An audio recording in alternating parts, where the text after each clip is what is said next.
A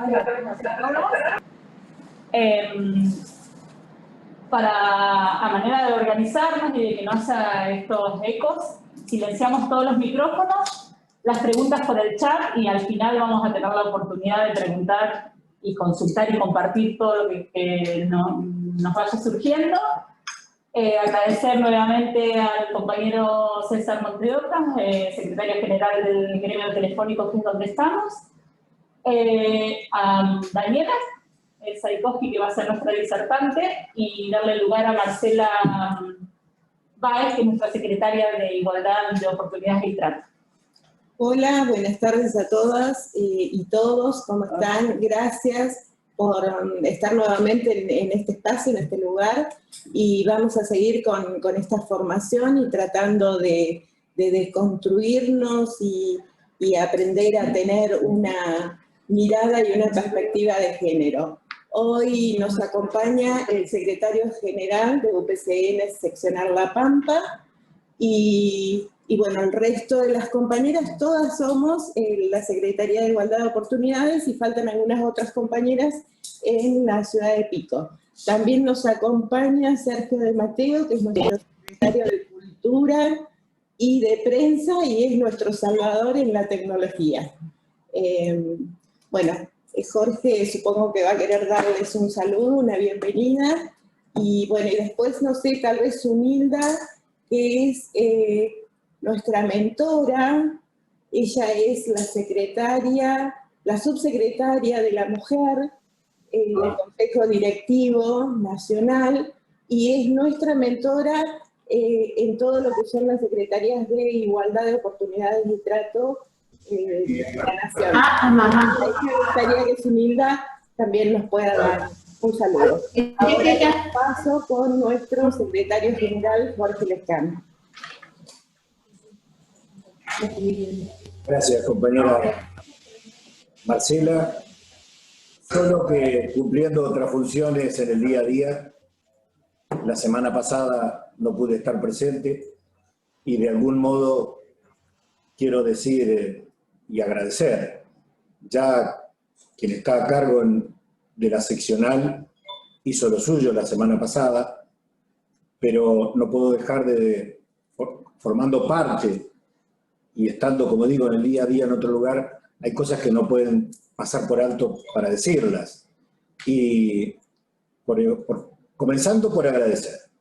Agradecer a la Facultad de Ciencias Económicas, a la Universidad Nacional de La Pampa, esta posibilidad de armar esta capacitación, a las compañeras que se pusieron al hombro el trabajo de la coordinación en estos tiempos tan difíciles para toda la humanidad, pero no por eso la lucha puede tener algún tiempo de descanso, y esto es lo que está pasando. A las disertantes, que uno las conoce, escucha, ve, mira el currículum, y podemos compartir aprendizajes. Al Consejo Directivo, que siempre acompaña todas las actividades de La Pampa, Sunilda está presente, agradecerle, mandarle un saludo a nuestro compañero secretario general, Andrés Rodríguez, que desde tiempos muy lejanos compartió la lucha, le dio todo el lugar que en aquellos tiempos era difícil, pero había una luchadora como Sunilda que no dejaba pasar ninguna oportunidad, y entonces hoy podemos decir que tenemos que generar todas las posibilidades de aprendizaje y perspectivas para la igualdad, para la participación y la no violencia contra la mujer. Por lo tanto, esta es un gusto, y no me extiendo más, poder participar de este tipo de encuentros. La ley Micaela realmente ha sido muy importante porque obliga a los tres poderes del Estado y a todos y a todas de cualquier lugar que puedan hacer su trabajo desde el Estado, y las provincias, que en su gran mayoría, como la provincia de La Pampa, también lo tiene como ley, y todas y todos participamos. Así que desde ese lugar, y agradecer, vuelvo, al cuerpo de delegados, a la comisión directiva, a las afiliadas, afiliados, y llevar esto permanentemente. No solo en la conciencia que genera este tipo de capacitación, que nos debe entrar en la conciencia, no nos podemos olvidar de dónde venimos, y seguir acompañando todos los esfuerzos para que esto sea una realidad y no siempre permanentemente en talleres de capacitación.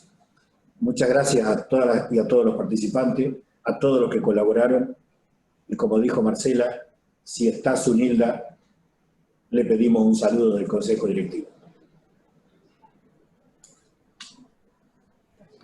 Hola, ¿hablo? Sí, Zunilda. Bueno, muchas gracias Jorge, gracias Marcela y a todos. Para nosotros es una satisfacción que podamos conectarnos y siempre potenciando la integración en paridad de hombres y mujeres. Y todo lo que se haga son avances, más en el siglo XXI, que es el siglo del conocimiento. Y hablando de esto, nosotros, como decía Jorge, comenzamos allá en la época de la democracia y tenemos 24 Secretarías de Igualdad de Oportunidades en todo el país, en cada provincia y en la Ciudad Autónoma de Buenos Aires. Cada una de ellas funciona, y de la nada, y de no hablar de muchos temas, como está pasando ahora en La Pampa, sabemos que es algo normal y que debemos conocer más. Así que es una satisfacción que La Pampa esté tratando todos los temas de derechos que nos ayuda a fundamentar nuestras decisiones, a empoderarnos y seguir luchando por la paridad. Así que las felicito a todos. Gracias Jorge por los saludos, se los daremos ahora a André y a todos. Y sigamos avanzando sin claudicar. Un abrazo a todas. Muchas gracias, Zunilda. Gracias, Zunilda. Bueno, ahora Marta nos va a hacer la presentación formal de nuestra disertante de hoy. Hola compañeras y compañeros, bienvenidas a la segunda clase de la capacitación hablando de derechos de mujeres. Tengo una tarea que puede parecer sencilla pero muy difícil para poder presentar a la disertante del día de la fecha, que es la doctora Daniela Salkowski-Biscay, que va a exponer sobre perspectiva de género. Daniela tiene una profunda trayectoria y muy extensa en derechos humanos y género. Detenta títulos universitarios, de grado, de posgrado, es abogada, escribana, con especialidad en Derecho Público, en estudios de la magistratura, es magíster en Sociología Jurídica y doctoranda en Ciencias Jurídicas de la Universidad Nacional de La Plata. Es profesora de la Cátedra de Sociología Jurídica de la carrera de Abogacía en la Facultad de La Pampa, es directora docente de especialización en Trabajo Social Forense, especialización en Derechos Humanos, en Violencias Interpersonales y de Géneros, es docente en maestrías de Derecho Privado, es docente consejera académica en posgrados, en varios de ellos, tiene numerosos antecedentes en investigación, ya sea como ejecución como directora y como investigadora, es autora de numerosas publicaciones relacionadas a género, violencia contra las mujeres y derechos humanos desde el año 2015. Es expositora en congresos nacionales e internacionales, en revistas especializadas, autora de capítulos en libros compilados nada menos que por autoras como Diana Mafía, de artículos de revistas de centros de capacitación judicial de la provincia de La Pampa. Bueno, y tengo para decir mucho más sobre ella, es autora de artículos como en violencia contra las mujeres, hablando específicamente del concepto de violencia económica, y tiene numerosos antecedentes como ser miembro de jurados de evaluación de proyectos de extensión, de investigación en tesis de grados y de posgrado, y dejo aquí porque además diciendo que Daniela es una militante, es una amiga y principalmente es pampeana. Así que los dejo con Daniela y ha sido un gusto poder presentarla.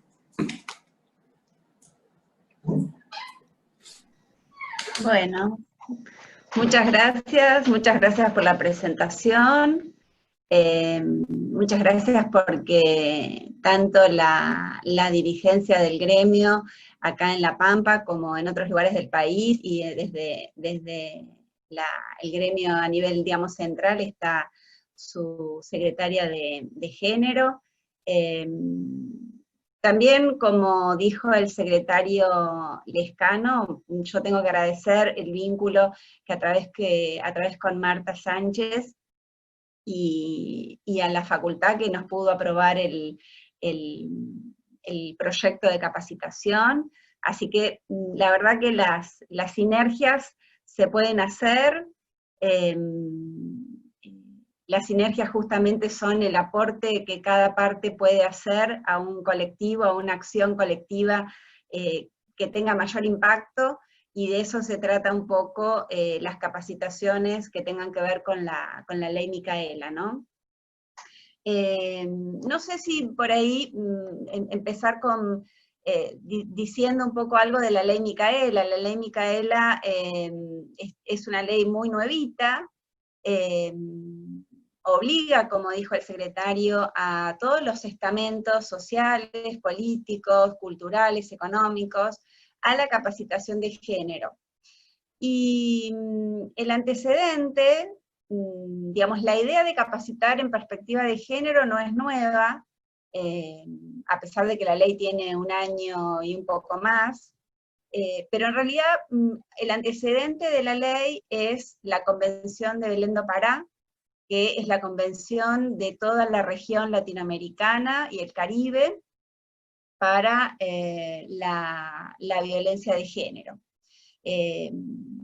Si han escuchado hablar del caso María da Peña, de Brasil, ese caso es el primer caso de violencia contra las mujeres que fue llevado a la Corte Interamericana de Derechos Humanos, y en el que se aplicó la Convención de Belén do Pará. Vamos a profundizar la cuestión de la Convención de Belén do Pará, la clase que viene y la última, pero bueno, para enmarcar la ley Micaela, la Convención de Belén do Pará, la ley 26.485, que es la ley para la intervención, el abordaje de las violencias contra las mujeres en todos los aspectos, en todas las esferas en las que tengan relaciones interpersonales, son leyes que están muy relacionadas, hay que mirarlas como un bloque, junto con, bueno, otras normativas, incluso algunas que son provinciales, hay que verlas como un bloque que se enmarca en los derechos, digamos, la ética de los derechos humanos, y fundamentalmente en 2 grandes principios. El principio de igualdad y no discriminación, y el principio de intervención y exigibilidad al Estado. ¿Qué es lo importante para tener en cuenta de estas leyes que regulan la vida de las mujeres, los derechos de las mujeres? Fundamentalmente el derecho a vivir una vida sin violencia, o el derecho al tratamiento igualitario.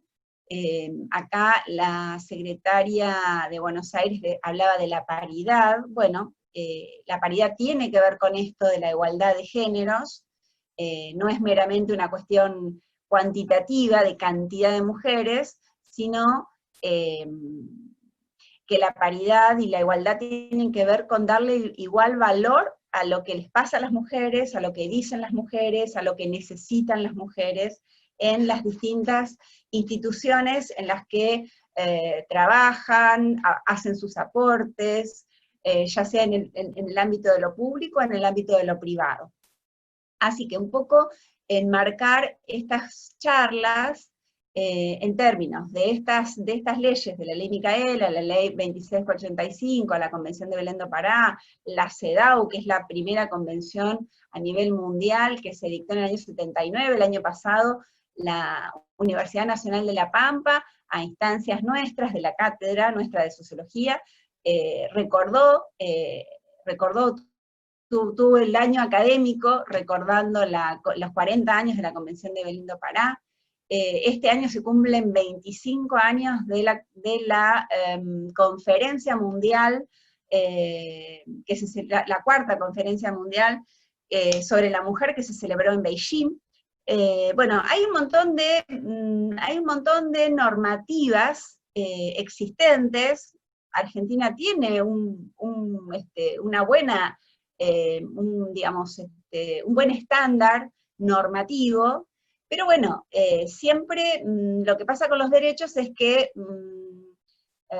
muchas veces o se desconocen o no se cumplen. Entonces hay una distancia entre el nivel normativo, el nivel de las normas, el nivel de las leyes, y el modo en que las personas las cumplimos, las instituciones las cumplen, el modo en que esas leyes o esos derechos se concretan en la vida cotidiana de las personas. Y un poco tiene que ver esto de la charla y recordar algunos conceptos muy elementales sobre cómo se estructura la cuestión de género, como para pensar en estrategias que puedan hacer concretas a esas leyes, para pensar en la paridad, para pensar en la participación igualitaria de las mujeres en todas las esferas de la vida.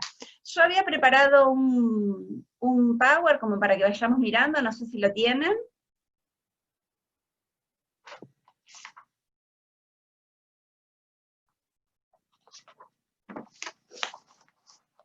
Bueno, recordando un poco lo que decíamos la clase pasada, vivimos en una sociedad donde ciertas cuestiones están tan naturalizadas que no requieren ningún tipo de legitimación. Es decir, no nos ponemos a pensar, ni nos ponemos a cuestionar el lugar de las personas. El lugar de las mujeres, el lugar de los niños, el lugar de las personas de la tercera edad, el lugar de las personas que tienen por ahí alguna discapacidad. No nos ponemos a cuestionar la autoridad de el padre en la familia o en el trabajo. Entonces, vivimos en un orden social, un orden de género, que establece ciertas jerarquías, establece ciertos privilegios, que están naturalizados. Es decir, nosotros tenemos que hacer un trabajo, como dijo la secretaria local, de construcción, ¿no? Decir, bueno, de qué manera advertimos que ese orden naturalizado, ese orden social que no ponemos en cuestión, es un orden que es socialmente injusto. Vimos algunas desigualdades en términos de la edad, en términos del género, el otro día con el trabajo, incluso desigualdades que ocurren en nuestra propia provincia y que se pueden mostrar a través de, por ejemplo, las estadísticas, ¿no? Hay otras formas de mostrar las desigualdades, podrían ser más casuísticas, pero las estadísticas nos muestran justamente ese problema. No nos hubiéramos cuestionado el lugar de las mujeres, por ejemplo, en el trabajo, o no nos hubiéramos cuestionado, o no nos hubiéramos dado cuenta de la desigualdad que tiene que ver, por ejemplo, la desigualdad salarial, hasta que no nos muestren y hasta que no nos ponen un gráfico que dice, bueno, a igual tarea no hay igual remuneración, que es un principio del derecho laboral, por ejemplo, tanto en el sector público como en el sector privado.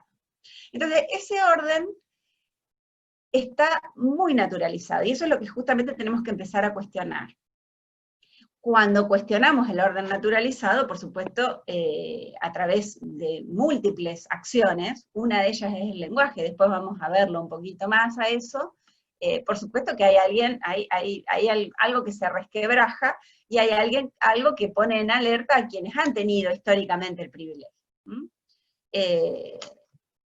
Digamos, quien ha gozado de los privilegios de clase, de raza, de género, es muy raro que se dé cuenta que él está siendo privilegiado y que los otros, las otras, no lo son, y eso es lo que, digamos, instaura un régimen de desigualdad.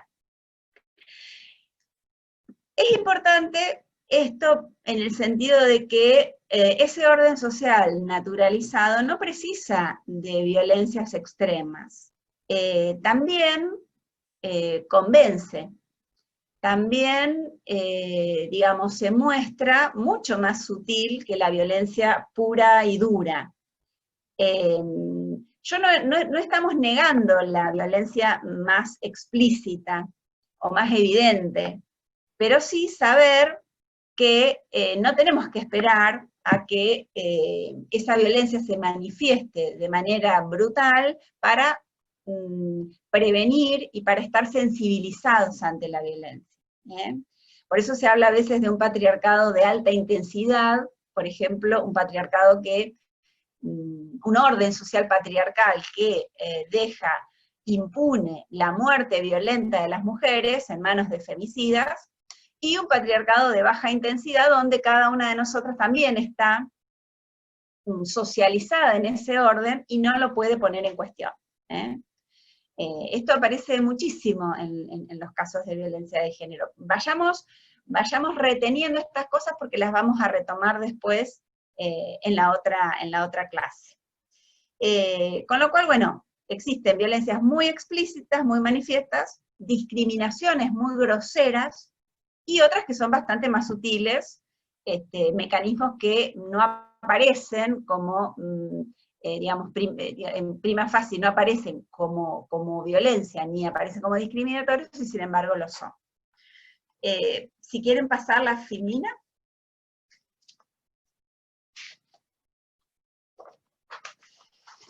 Yo armé la exposición con algunas palabras clave, para repasar un poco lo que vimos el otro día y para mirar, para poder desarrollar esta clase particularmente. Tenemos que trabajar entonces con una idea de lo que es el género y la perspectiva de género, con una, digamos, idea muy consciente y muy consolidada de lo que es el principio de igualdad y no discriminación dentro de lo que son los derechos humanos. El principio de igualdad, la cuestión de o la diferencia, mejor dicho, entre la igualdad formal, que es la igualdad que está en las leyes, que es la igualdad que está en la Constitución, por ejemplo, y las medidas positivas, que son herramientas previstas por CEDAW para el adelanto de las mujeres, para la compensación de las desigualdades.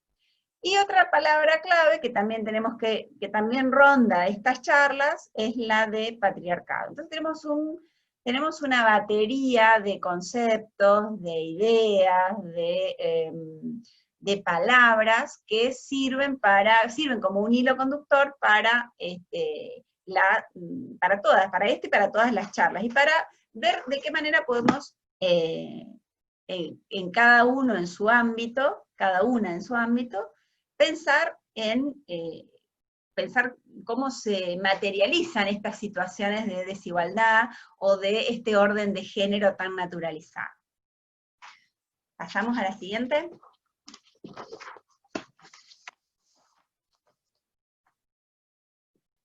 Ya lo habíamos visto, pero lo vamos a repasar. El género tiene, o se trata, mejor dicho, de las asignaciones socioculturales que en una determinada comunidad, Argentina, Latinoamérica, provincia de Buenos Aires, lo que fuere, designan o nos indican qué es lo propio para una mujer y qué es lo propio para un varón. Básicamente, o desde el punto de vista histórico, la categoría de género apareció más o menos en la década de los 50 para explicar justamente aquello que se salía de la dicotomía sexual. Digamos, cuando encontraban un bebé que no era ni varón ni mujer, ahí, ante ese problema fundamentalmente de la intersexualidad, se empezó a usar la categoría de género, que es una categoría que viene de las ciencias médicas, y que recién la van a tomar las ciencias sociales, en la década de los 60, y recién el derecho, mucho tiempo después, el derecho siempre va a la saga, va a tomar la categoría de género con esta cuestión de la perspectiva. Incluso ahora, o mejor dicho, actualmente, es una categoría dentro del feminismo bastante discutida. Es una categoría, digamos, para estudiar la situación real, la realidad de las personas, pero a la vez género también designa las identidades. Por eso a veces encontramos la palabra género en singular, y a veces encontramos la palabra géneros en plural, o con la S entre paréntesis. Entonces tenemos que aprender a distinguir eso. Cuando género significa una categoría para mirar la realidad, y cuando género significa una categoría para entender la identidad de las personas. Cuando nosotros hablamos de personas trans, personas heterosexuales, personas cis, mujeres trans, varón trans, estamos hablando de categorías identitarias. Eso también es importante, porque lo que se está discutiendo es que los géneros sean dos, y en realidad hay unos cuantos más, y que también se está discutiendo que el sexo sea una cuestión natural. Cuando aparece la palabra género, aparece para designar lo que es sociocultural, separándolo de lo que es lo meramente biológico. Entonces, fíjense que 40 o 50 años después de utilizar la categoría género, todavía sigue haciendo mucho ruido esta relación binaria entre el género cultural y el sexo biológico anatómico, que fundamentalmente nosotros lo concebimos como un sexo que tiene dos partes, digamos, la parte del sexo de las mujeres y la parte del sexo de los varones. Bueno, los estudios de género han demostrado que hay muchos otros géneros, y que justamente está rompiéndose esa dicotomía de género que sea mujeres y varones. Por eso aparece esto de los, les, el uso de la X, el uso de la arroba, bueno, a partir de todo esto, y todo eso nace, digamos, cuando se puede advertir que el género y el sexo no son lo mismo, y el género es una categoría sociocultural. ¿Por qué es sociocultural? Porque en realidad la situación de las mujeres y la situación de otros grupos, que podemos llamar grupos feminizados, es distinta en los distintos lugares del mundo. Un indicador del lugar de las mujeres, de la igualdad de las mujeres, es el valor social que tienen sus aportes. El aporte tanto en el ámbito de lo privado como en el ámbito de lo público. Si tenemos un país cuya brecha salarial ronda entre un 22, un 23%, a un 28, 29, 30%, y nos comparamos con otros países donde las brechas laborales, las brechas salariales de salarios de mujeres y de varones por igual tarea son mucho menores, ahí nos damos cuenta que la cuestión de género es sociocultural, está arraigada en patrones socioculturales de una determinada comunidad. Puede ser la sociedad en la Argentina, puede ser la sociedad uruguaya, puede ser la sociedad europea. Dentro de Europa, digamos, también muchas diferencias entre países respecto a un problema puntual, como puede ser la brecha. Podríamos tomar cualquier otro ejemplo. Podríamos tomar el ejemplo de la maternidad, el valor social y la protección legal que tiene la maternidad. No en todos los países está protegida la maternidad. Y la maternidad tiene que ver con algo de género, porque la maternidad se construye, hay una identidad o no, se puede construir o no una identidad para maternar, pero además tiene que ver con algo biológico, las que podemos embarazarnos, y las que podemos parir y amamantar somos las mujeres, o las personas que nos identificamos como mujeres. Entonces, esto me parece que es importante aclararlo, esto del género, del sexo, de que el género no se termina en varón o mujer, de que el sexo y el género tampoco son categorías que están separadas. Hay mucha cosa para aprender y para seguir discutiendo sobre esta cuestión de género.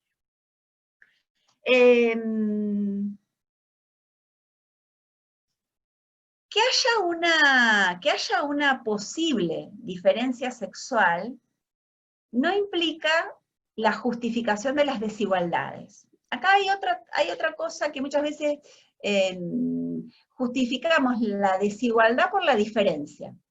Y la desigualdad es una cosa y la diferencia es otra. Lo que es opuesto a la desigualdad es la igualdad. Es decir, si yo tuviera que tomar una categoría, tomo la igualdad y la desigualdad por un lado, y tomo la diferencia sexual o cualquier otra diferencia con las identidades. Entonces, no puedo mezclar esos dos niveles, la igualdad con la desigualdad y la identidad con la diferencia, porque son dos niveles distintos. La identidad y la diferencia sexuales o cualquier otra tienen un carácter ontológico, tienen un carácter esencialista. Mientras que la igualdad y la desigualdad tienen un carácter político-social. Vivimos en sociedades que toleran ciertos grados de desigualdad social. Vivimos en sociedades injustas que discriminan y generan violencias y generan desigualdades. Eso es algo que es sociohistórico, es algo que podemos cambiar. Si fuera del orden de la naturaleza, posiblemente no lo pudiéramos cambiar. Entonces, también esto es importante, ¿no? No confundir o saber, mejor dicho, que la desigualdad es una cosa, y se trata de desigualdades sociales, económicas, políticas, y la diferencia es otra cosa distinta que tiene que ver con digamos, las esencias, como puede ser mujer, varón, lo que fuera. ¿Pasamos? Podemos pasar ahí está, bien.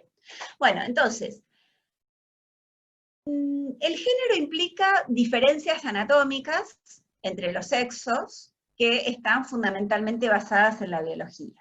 Hay apenas un 3 o un 4%, no mucho más, de personas intersex en una determinada comunidad. Las demás somos mujeres o somos varones. Lo terrible fue que hasta la ley de identidad de género, incluso podríamos arriesgarnos hasta la época actual, las personas intersex eran sometidas a cambios compulsivos de sexo, muchas veces quirúrgicos, que tenían, no respetaban esa identidad de género que esas personas tenían. Pero básicamente el género contiene una diferencia anatómica, una diferencia cultural, que es un poco de lo que hablamos, o sea, cómo se representan socialmente los géneros, los varones, las mujeres, otras personas que no son varones o no son mujeres, cuáles son las prácticas y las indicaciones, las prescripciones sociales que en una comunidad se les da a las mujeres y se les da a los varones, en términos de valor social y en términos de qué tipo de trabajo van a hacer, qué tipo de trabajo social van a hacer esas personas, cómo se simboliza. El otro día Betsabé decía, bueno, se simboliza desde dos grandes puntos de vista. Se simboliza como la madre abnegada, o se simboliza como la prostituta, por ejemplo, ¿no? Es como que pasamos de un extremo al otro sin intermediarios nosotras. Esas son todas asignaciones representativas de la diferencia cultural que impone la categoría de género. Y después hay una diferencia sexual que tiene que ver con la conformación psíquica que da cuenta de las identidades, de la expresión sexual y de la orientación sexual, ¿no? Nosotros en la Argentina fuimos uno de los primeros países, el 7º o el 8º país, en autorizar legalmente el matrimonio de personas del mismo sexo, del mismo género, y al poco tiempo fuimos también uno de los primeros países en tener una ley de identidad de género, ¿no? Que permita incluso la identificación de las personas con una categoría que sea la autopercibida. Si no me autopercibía mujer, pero mi cuerpo, digamos, se veía como el de una mujer, yo tenía un documento de mujer. Si yo me autopercibía como varón, y mi cuerpo era el de una mujer, no podía tener un documento de varón. Y esto se tomó, esto se empezó a entender muy lentamente como una vulneración de derechos. Y la ley de identidad de género, que tiene que ver con esto, de cómo está estructurado, cómo está conformado el género, vino a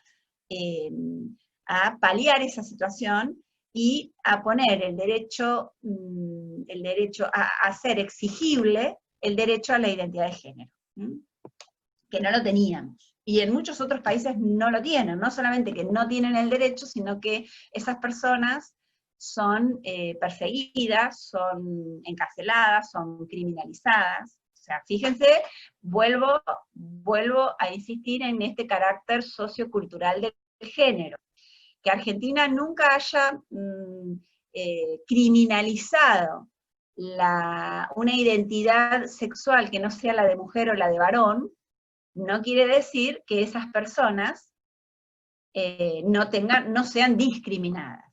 Entonces, también está, no porque no hayamos criminalizado una determinada situación, quiere decir que esa determinada situación se puede vivir con libertad. Eso también es importante, porque por eso a mí me gusta mucho reconocer que mi país tiene un conjunto normativo casi de avanzada. Si me apuran, no sabría decir qué ley hace falta.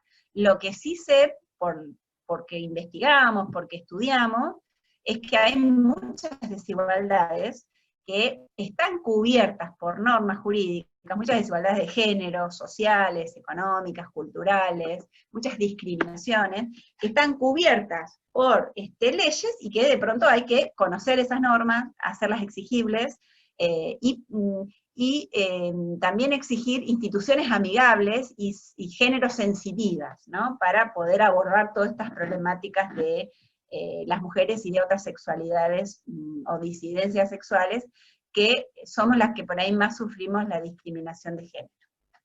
¿Podemos pasar?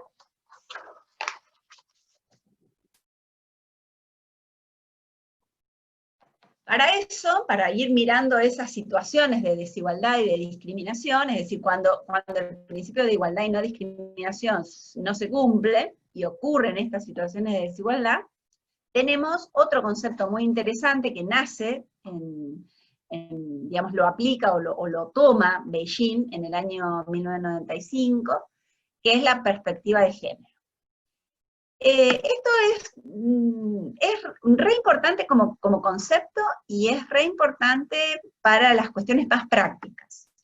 La perspectiva de género nos sirve entonces para poder mirar por dónde pasa la discriminación. Nos permite mirar que el género es una relación social. Es decir, yo tengo que poder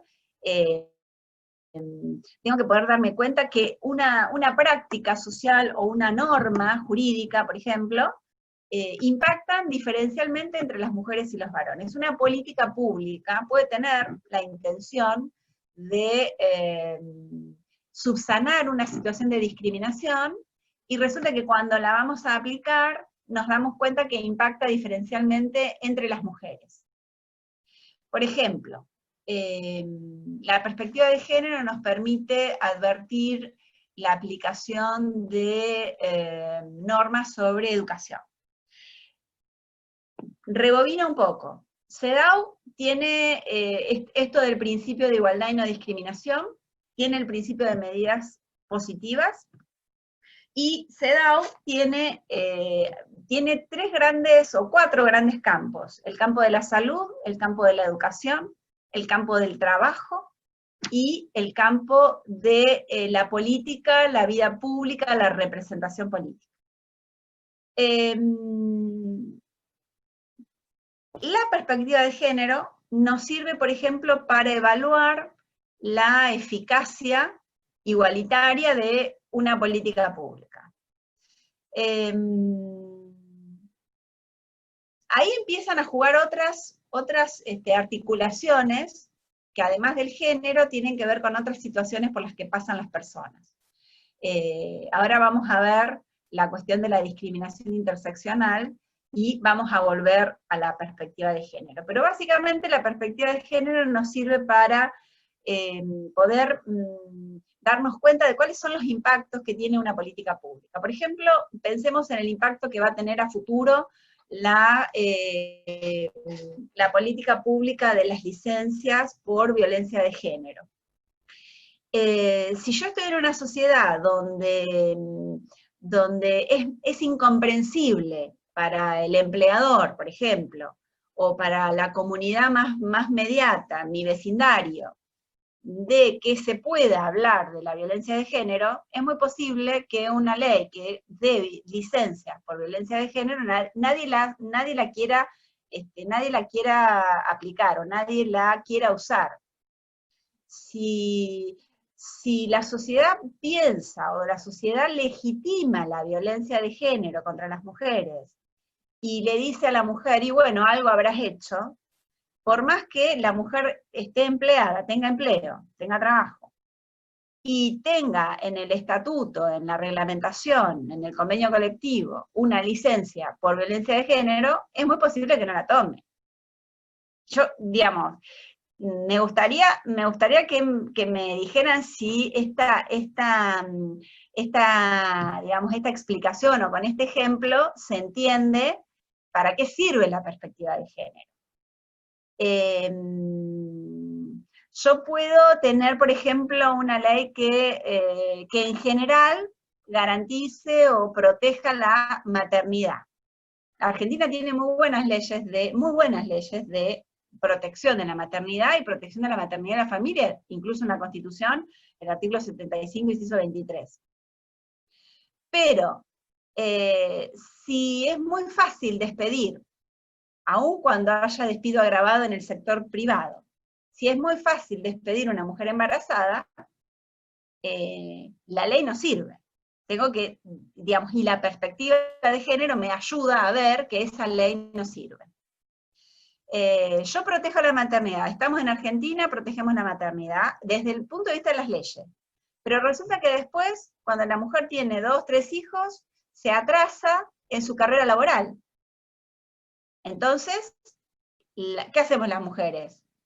Tenemos muchas estrategias. Por ejemplo, retrasar la maternidad.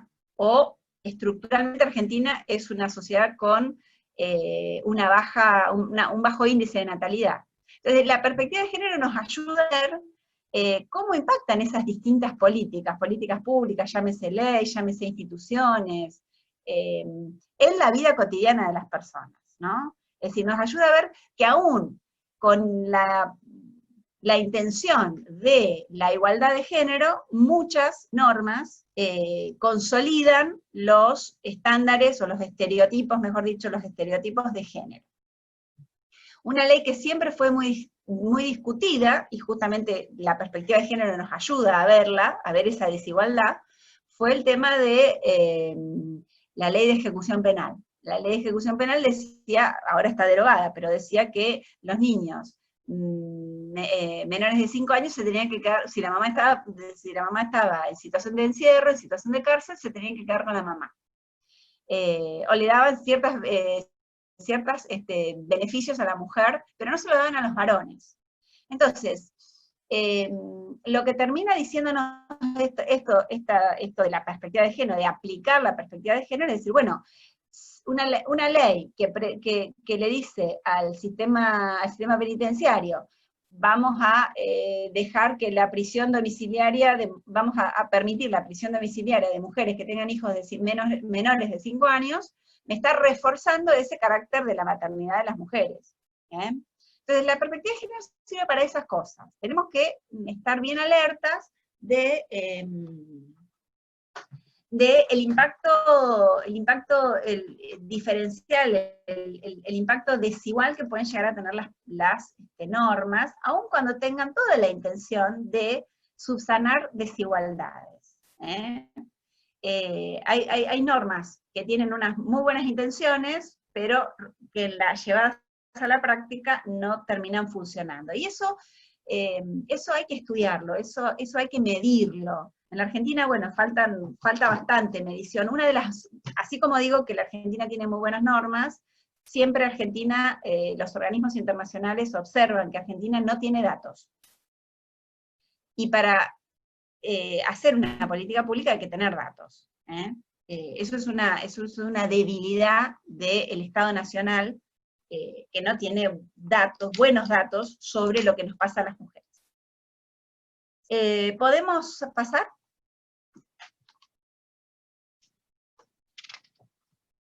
Otra de las palabras clave que habíamos dicho era lo del patriarcado, ¿no?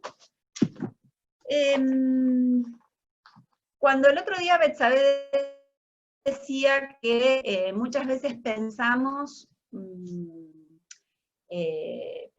que porque las mujeres podemos ser diputadas, puede ser presidenta, podemos estar en un gremio, somos una fuerza laboral casi del 45-48%, es como que se terminó el patriarcado y logramos la igualdad y la igualdad de oportunidades. No, el patriarcado es un sistema. No se termina porque muchas de las mujeres, sobre todo las que somos capaces, las que somos blancas, las que somos profesionales, tengamos buenos empleos y tengamos buenas oportunidades. El patriarcado como sistema instituye el dominio masculino sobre las mujeres y sobre los niños, y se extiende a las cosas.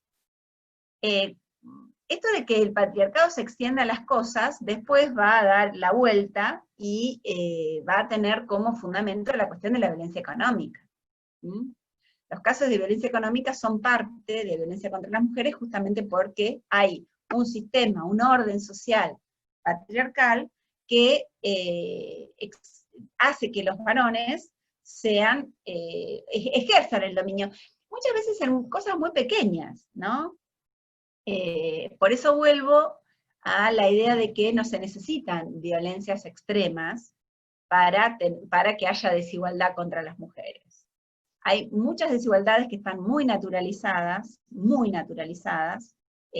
pasan desapercibidas, y forman parte de esto de los micromachismos, digamos, de estas cuestiones muy sutiles que tiene el patriarcado, ¿no?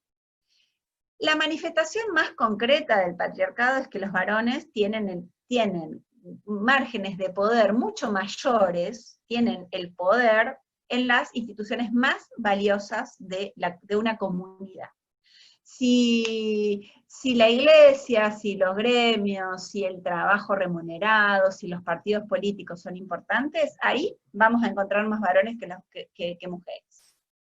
Si el trabajo comunitario, si el merendero, si el trabajo territorial, si el trabajo barrial están con mujeres, hay más mujeres, esos trabajos se devalúan, pierden valor. Salen de ese circuito apetecible de poder que se buscan en otras instituciones. Eso también hay que empezar a plantearlo. Por eso, algunas situaciones de desigualdad graves desde el patriarcado se han ido subsanando.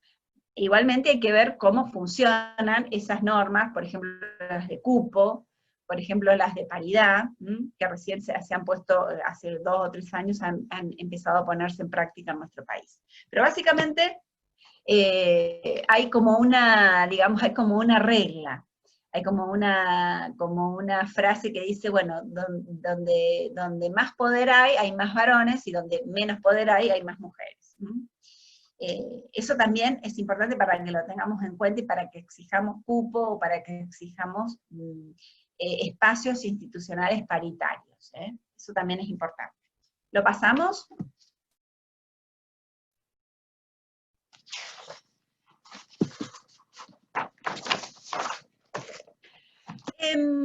Yo les decía que el género es una asignación sociocultural de lo masculino y de lo femenino. Hay un orden social que se organiza de manera dicotómica, que se organiza de manera binaria. Entonces surgen ciertos sentidos comunes acerca del género. Yo acá he puesto algunos ejemplos, no son todos los que hay, pero son algunos ejemplos culturales para señalarnos los lugares de las mujeres y de los varones, fundamentalmente, de la manera en que esos sentidos circulan en una comunidad determinada, ¿no? Cambian de lugar en lugar, cambian de época, ¿no? No podemos decir que las mujeres estamos igual que hace 60 o 70 años, pero tampoco podemos decir que porque justamente salgamos a trabajar, o podamos ser diputadas, o podamos ser gremialistas, o podamos ser titulares de un negocio, o ser titulares de propiedad, estamos igual. Hemos cambiado mucho, pero estos pares dicotómicos que yo pongo acá, son ordenadores de los sentidos, ¿no? O sea, ¿qué sentido le damos nosotros a lo que es universal y a lo que es lo particular? ¿Qué sentido le damos, en qué pensamos o qué sentido le damos a algo que es fuerte, débil? ¿Con quién asociamos la racionalidad? La racionalidad la asociamos con las mujeres, la asociamos con los hombres. Cuando decimos que alguien es racional, ¿en qué estamos pensando? ¿Cuál es el sentido común cuando pensamos que algo o alguien es racional? ¿Estamos pensando en las mujeres? Cuando le decimos a un nene no llores, ¿qué estamos pensando? ¿En la racionalidad o en la irracionalidad? Y esas son frases, son formas de crianza que todavía circulan. Tal vez no con la evidencia de hace 40, 50 años, pero todavía se le dicen eso a los chicos y a las nenas y a los nenes. ¿Con qué se asocia la mujer, con qué se asocia la cultura y con qué se asocia la naturaleza? Si cualquiera de ustedes busca premios que tengan que ver con las ciencias, con las artes, los premios Nobel, por ejemplo, van a encontrar muchas menos mujeres que varones. Entonces, hay un sentido común, social, general, que nos indica que una parte de la dicotomía se asigna a los varones, la otra parte de la dicotomía se asigna a las mujeres. No es tanto que una parte se asigne a cada uno, sino que el problema surge porque lo que está jerarquizado, lo que tiene valor social, se asigna a los varones. Otra dicotomía, digamos, ordenadora, es esto de la provisión y el cuidado.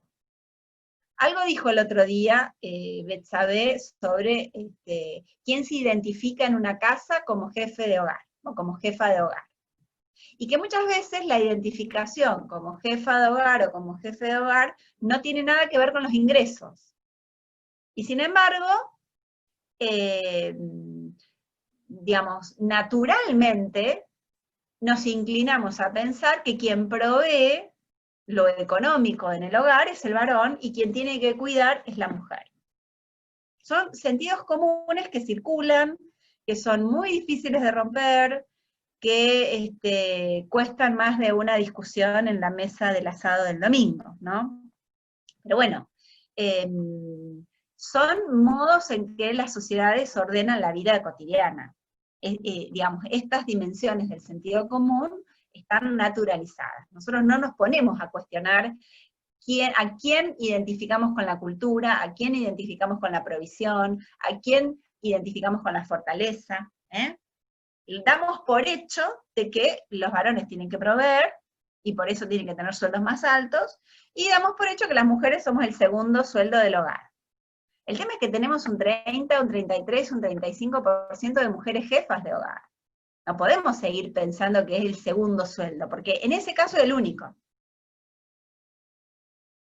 Y si aunque fuera el único por elección, tenemos otro principio, que es el de no discriminación, el de igualdad y no discriminación, entre los cuales la propia CEDAW dice, bueno, a igual tarea, igual remuneración.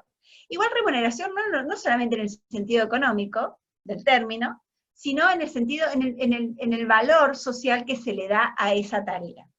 Por eso la diferencia de lo que es tener empleo y lo que es trabajar, son dos cosas diferentes.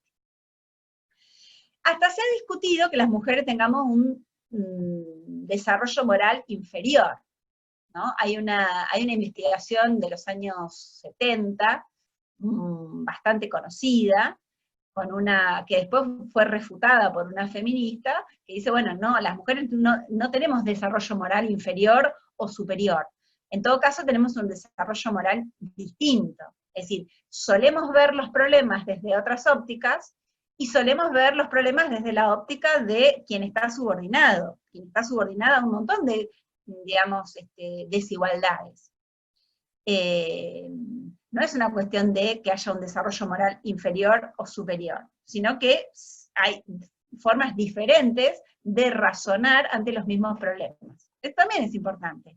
Por eso una de las justificaciones para la paridad, primero para el cupo, en sus épocas, y después para la paridad, era esto de que sin unos grupos sociales, sin permitir la pluralidad de los grupos sociales, se pierde mucha riqueza de lo que se puede hacer en una sociedad. Por ejemplo, ONU siempre remarca que, para fundamentar la igualdad y la no discriminación, siempre remarca que las sociedades se pierden, por no incluir a las mujeres, se pierden grandes aportes que hacemos las mujeres. Muchas veces aportes que tienen que ver con cosas materiales, y otras veces con aportes que tienen que ver con cosas intangibles o inmateriales, simbólicas, ¿no? Es decir, bueno, ¿qué se pierde una sociedad cuando el 50% de la fuerza de trabajo, de la creatividad, de la energía queda fuera? Evidentemente se pierde mucho. Es decir, básicamente lo que dice ONU es que el desarrollo de los países se logra con igualdad de género. Esto es lo que, digamos, decanta de todos los documentos, por ejemplo, de ONU, cuando habla de la igualdad de las mujeres. Otra de las dicotomías es el tema de el sujeto de control o el objeto de control. En la socialización que llevamos adelante de nuestros jóvenes, de los chicos, de nuestros hijos, de nuestras hijas, bueno, les enseñamos a quién es el que controla y quién es el controlado. Acá hay ejemplos muy simples. Yo creo que más de uno debe estar pensando en ejemplos concretos, si tienen hijos, hijas, de cuáles son las restricciones que les ponen a las hijas respecto de los cuidados o de las prevenciones que les hacen a los varones. Si ustedes piensan, les hacemos recomendaciones a nuestras hijas muy distintas a las recomendaciones que les hacemos a nuestros hijos. Esto tiene que ver con los otros dos, con el último de los sentidos comunes entre esta divisoria de lo público y lo privado. Cuando salimos al espacio público, pensemos en una adolescente, es más posible que tengamos ciertos temores con una chica adolescente que con un varón. Pareciera ser que el espacio de lo público es el espacio de los varones, y no es un espacio muy acogedor para las mujeres. Y estos juicios de valor acerca de ser sujeto de control, de poder controlar a alguien, o ser objeto de control, también se da en otras cosas. Gran parte de las campañas de prevención contra la violencia en las relaciones de noviazgo, en las relaciones socioafectivas, tiene que ver con esto de ser quién es el sujeto de control y quién es el sujeto controlado. Por eso se insiste muchísimo en que las chicas tengan ese espacio privado, digamos íntimo, de que nadie les mire el teléfono, por ejemplo. ¿De qué manera se logra la cuestión del control en la calle, el control en las instituciones del trabajo? Las mujeres están mucho más afectadas por la violencia laboral y el acoso y el hostigamiento que los varones. Entonces, hay alguien que dentro del sentido común, que circula en una determinada comunidad, es el sujeto que controla, y otras somos quienes estamos supeditadas a esos controles, que son externos, son heterónomos. Eso también hay que recordarlo para pensar en cosas de la vida cotidiana, y en cómo estas dimensiones de sentido común del género están muy arraigadas en el modo en que nosotros socializamos. Hemos sido socializadas y socializados, y cómo socializamos a nuestros hijos, a los más chicos, a las nuevas generaciones. Otra de las dimensiones del sentido común es que tenés que ser hetero, y si no sos desviado. Esto también es muy fuerte, porque mientras la ideología del desviado no podía ver que hay otras sexualidades y otras orientaciones sexuales, la sexualidad heterosexual, o mejor dicho, la orientación sexual heterosexual era la predominante. Bueno, ahí hemos avanzado un poquito, falta bastante, falta romper algunos sentidos comunes. Posiblemente de acá a un tiempo podamos ver el impacto en estos sentidos comunes del género, por ejemplo, de la ley de cupo trans, o para los colectivos LGTB. Y después hay otra categoría también divisoria de las sociedades occidentales, entre ellas la Argentina, que es lo público y lo privado. ¿Qué es? O qué corresponde al ámbito de lo público, y qué es y qué corresponde al ámbito de lo privado. El ámbito de lo público es el ámbito de la política, de la economía, del dinero, de las carreras profesionales, del empleo remunerado, y el ámbito de lo privado está identificado con varias cosas. El ámbito de lo privado está identificado con aquello que no es de acceso a lo público, es decir, lo contrario a lo público, aquello que no se accede sin más. El espacio de lo privado está caracterizado por el resguardo de la intimidad, lo podemos identificar con la casa, con el hogar, por ejemplo. Y el espacio de lo privado también tiene un tercer sentido, una tercera acepción, que es el espacio de las privaciones de derecho. Y fíjense que cuando decimos que hay espacios sociales privados de derecho, normalmente los pensamos como el ámbito del hogar, como el ámbito de la casa, como el ámbito de la familia.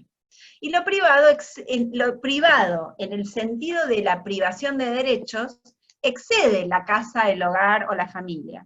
Porque a veces somos privados y privadas de derechos en el espacio público. Esa identificación de lo privado con el hogar y con la casa trajo muchos problemas, porque fundamentalmente era una excusa para el problema de la violencia de género. Cuando la vecina, el policía y el juzgado te dicen, cada familia es un mundo, y si ahí ocurre una violencia, y bueno, ya se las arreglarán, están hablando de qué es lo público y qué es lo privado.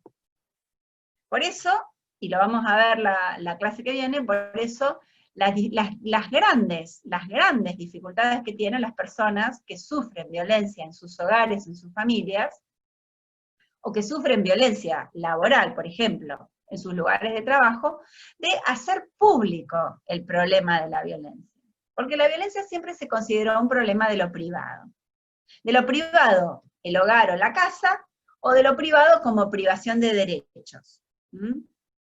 Esto también hay que retomarlo, me parece que esto da para pensar algunas estrategias, para deconstruir el sentido de lo que es lo público y lo privado, ¿no? Me parece que son cosas como para ponerlas a debate, ponerlas sobre la mesa, qué vamos a entender, qué sentido le vamos a dar a lo público y qué sentido le vamos a dar a lo privado. Cuando la Convención de Belém do Pará dice que las violencias pueden ser cometidas por las personas individualmente consideradas, por grupos, por la sociedad o en el seno de la sociedad, pueden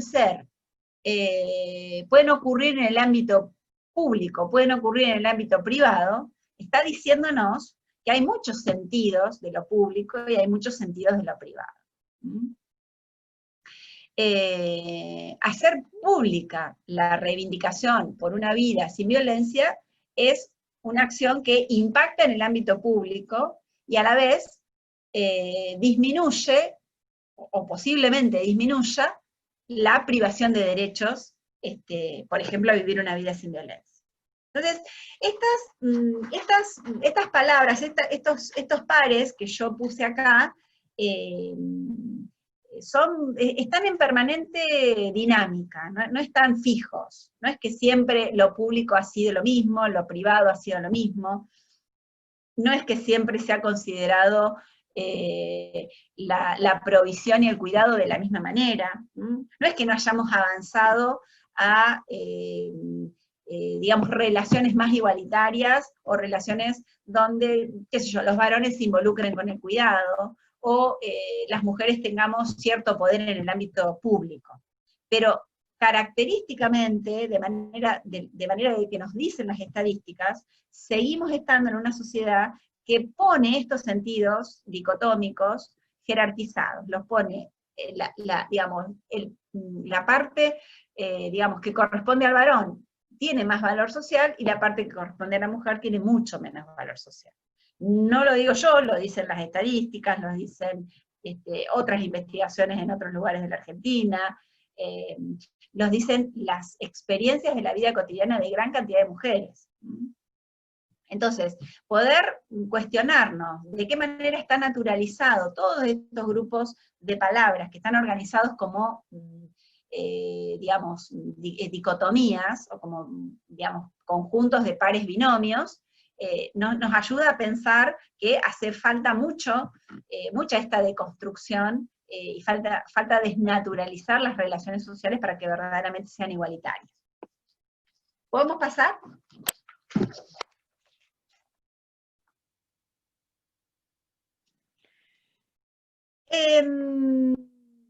Ay, me faltó una palabra, me faltó la letra no, la letra N. Igualdad y no discriminación, las medidas positivas.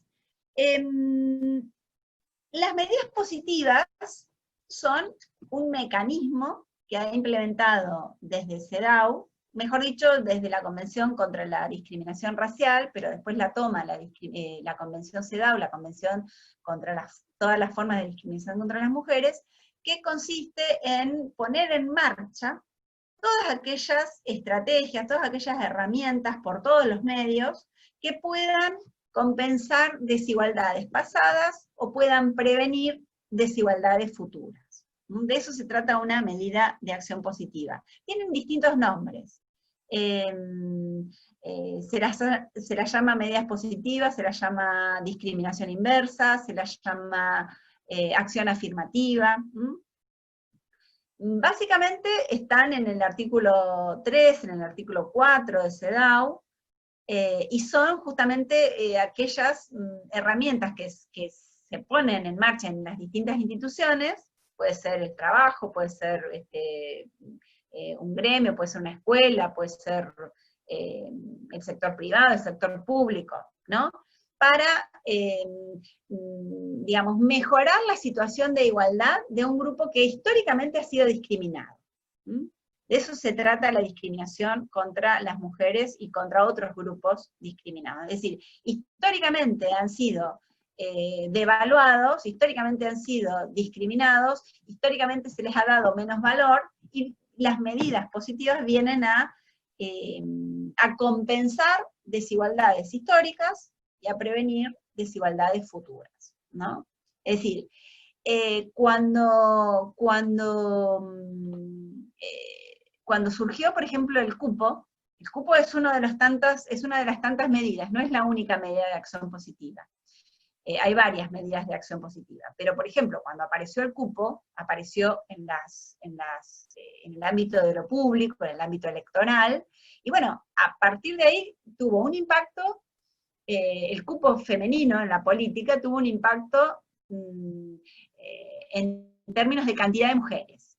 De pronto había un 5, un 6%, un 10% de mujeres en una legislatura, en un congreso, y de pronto empezó a haber 33, 35, 40%. Ese es un impacto de la medida de acción positiva. Pero también hay otros impactos que tienen que ver con que empiezan a cambiar los temas de discusión en esas organizaciones, en esos lugares donde hay más mujeres. Entonces, hay un cambio cuantitativo, más mujeres, y hay un cambio cualitativo, otros temas, mejores temas, distintos temas. Eso lo pudimos investigar incluso acá en la provincia de La Pampa, entre los años 2003 y 2011, donde hubo una gran cantidad de diputadas, casi un 40% de diputadas. Cómo cambiaron los temas, qué temas distintos traían a la legislatura los distintos bloques partidarios que tenían mujeres, y qué cosas nuevas se empezaron a discutir en las legislaturas, no solamente de La Pampa, sino en otros lugares, cuando hay más mujeres. Si tuviéramos a mano la memoria, o si tuviéramos a mano la historia de cualquier institución, una biblioteca, un club, un gremio de hace 50 años atrás, encontraríamos temas muy distintos, temas y problemas muy distintos a los que podemos encontrar ahora. Sobre todo si ha habido incorporación de mujeres. Que haya más incorporación de mujeres en la política, que haya más incorporación de mujeres al trabajo, que haya más incorporación de mujeres a los gremios, al sector privado, a la universidad, lleva a un cambio y genera la necesidad de que esas instituciones atiendan a esos nuevos sujetos, a sus necesidades, y les aseguren ciertos derechos, ¿no? Cuando no había casi mujeres trabajando en el ámbito de lo público, no había el problema del acoso laboral, de sexo-género, por ejemplo. Bueno, ese problema aparece a partir de que las mujeres aparecemos en el espacio público.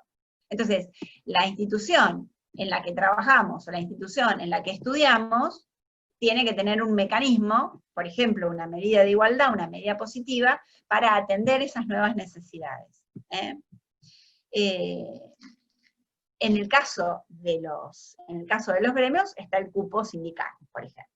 Nosotras en la universidad estamos luchando por también tener determinados espacios, no solamente en la representación política de la universidad, sino al interior de las cátedras. En Argentina, las mujeres somos más en las universidades en general, quedan muy poquitas carreras que son todavía territorio masculino, pero las mujeres somos egresadas casi en un 50%, incluso más, en casi todas las otras carreras.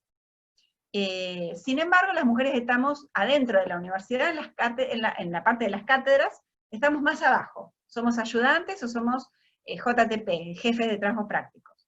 pero nos cuesta mucho llegar a ser titulares, por ejemplo.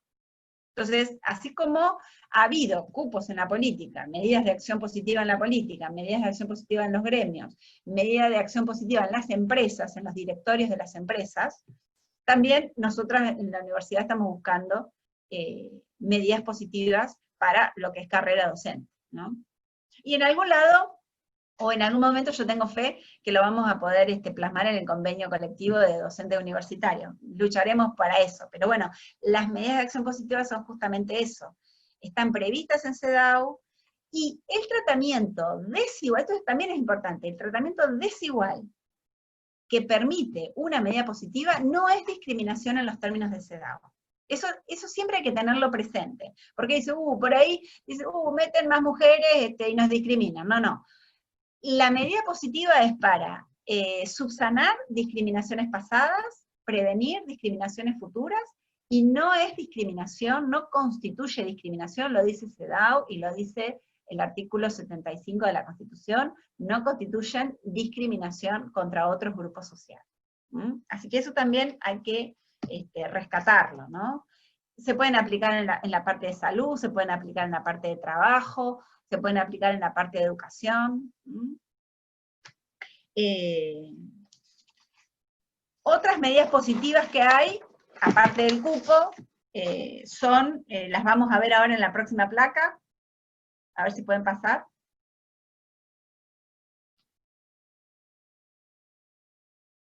Bueno, ahí yo les pongo los ejemplos. Los cupos electorales, sindicales, laborales. Ahora estamos en muchas provincias y municipalidades, se está discutiendo el tema del cupo trans. Las medidas de acción positiva también pueden ser la creación de oficinas especiales. Yo, por lo que veo, ustedes tienen oficinas especiales de la mujer, de adelanto de la mujer, la Secretaría Nacional, acá en el gremio a nivel provincial también. Es otra medida de acción positiva, la creación de oficinas especiales, oficinas especiales que puedan transversalizar la perspectiva de género, de eso se trata, y mucho más ahora a partir de la ley Micaela. Otra medida positiva que también es re importante es el modo en que se prueba la discriminación. Digamos, el mecanismo para probar la discriminación suele ser muy difícil, porque las discriminaciones, sobre todo las más evidentes, las más brutales, no pasan en público, no pasan delante de los ojos de todo el mundo. No es que, por ejemplo, el acoso laboral, que es una discriminación y es una violencia, me lo hagan delante de todos mis compañeros de trabajo. Entonces, ¿qué mecanismo tiene CEDAW como medida de acción positiva? Bueno, esto de reformular la carga probatoria de la discriminación. Entonces, quien discrimina tiene que aportar elementos para decir que no está discriminando. No es la carga no está a cargo de la persona discriminada, o acosada, o violentada, hacerse cargo de esa prueba, sino que la prueba la tiene que producir la otra parte. Se está exigiendo la contratación igualitaria en las empresas, cada vez más. Por ejemplo, la Universidad de La Pampa tiene un presupuesto con perspectiva de género desde el año pasado, y estamos tratando de que las contrataciones que haga la universidad para, qué sé yo, comprar cualquier insumo, contrate con empresas igualitarias.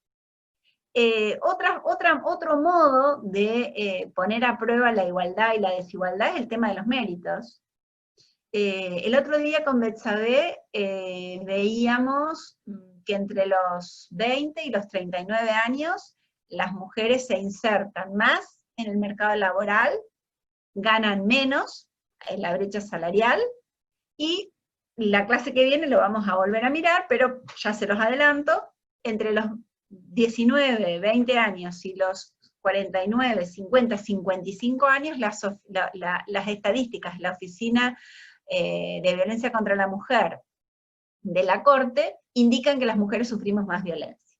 Entonces fíjense que en la edad, en el momento vital, en el momento de la vida, que nosotros necesitamos trabajar, necesitamos educarnos, necesitamos tener una profesión, somos mamás, también sufrimos más violencia y más discriminación. Entonces hay que reformular el sistema de méritos.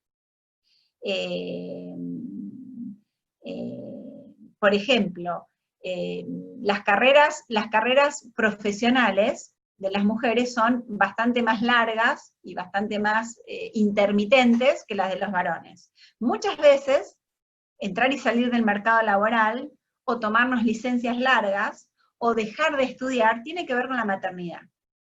Entonces después, al final de la carrera, no nos pueden poner en el mismo lugar.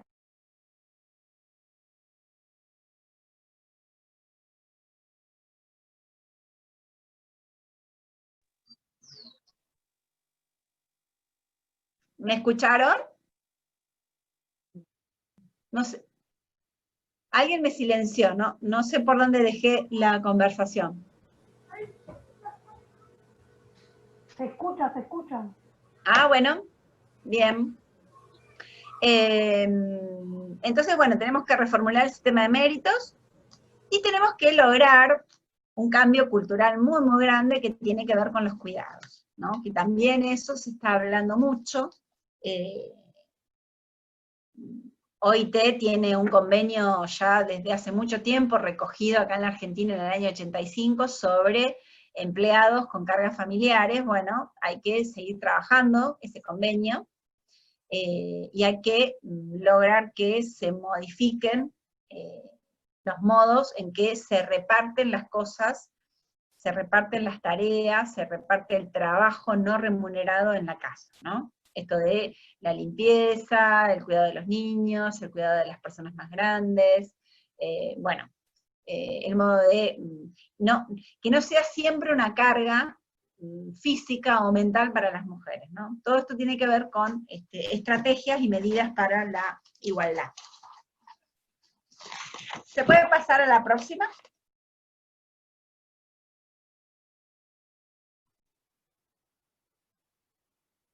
Bueno, otra de las palabras clave que yo había señalado al principio es la cuestión de los estereotipos. Hay una obligación de todas las leyes de igualdad de género de combatir los estereotipos, ¿no?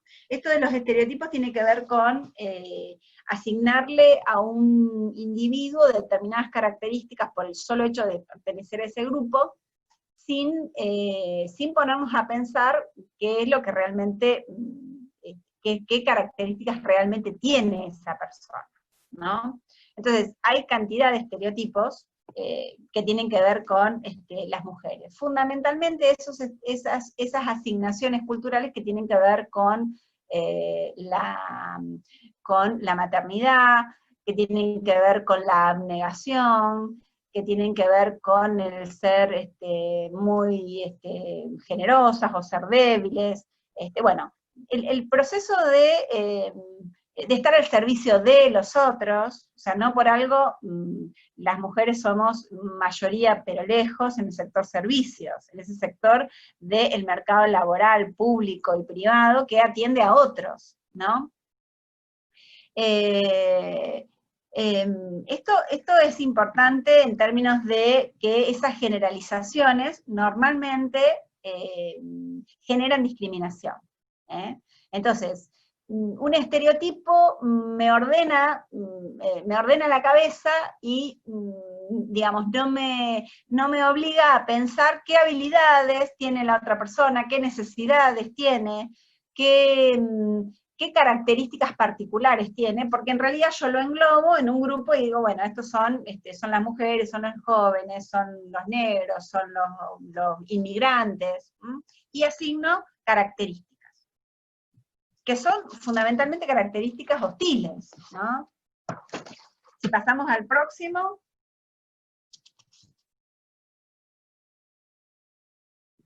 Yo creo que muchos de nosotras nos debemos haber socializado y debemos haber concurrido a la escuela y haber visto estas figuras, ¿no?